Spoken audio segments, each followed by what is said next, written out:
Taste the Daily.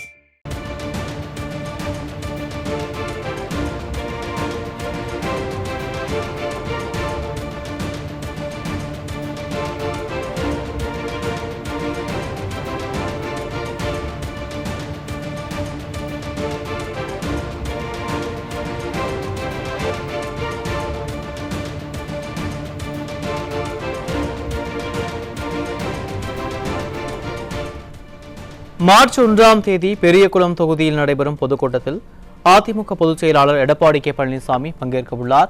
கழக அமைப்பு ரீதியாக செயல்பட்டு வரும் மாவட்டங்களுக்கு உட்பட்ட அனைத்து சட்டமன்ற தொகுதிகளிலேயும் கழக அமைப்புகள் செயல்பட்டுக் கொண்டிருக்கும் பிற மாநிலங்களிலும் நடைபெற உள்ளன. மார்ச் 1ஆம் தேதி பெரியகுளம் தொகுதியில் நடைபெறும் பொதுக்கூட்டத்தில் அதிமுக பொதுச் செயலாளர் எடப்பாடி கே பழனிசாமி பங்கேற்க உள்ளார்.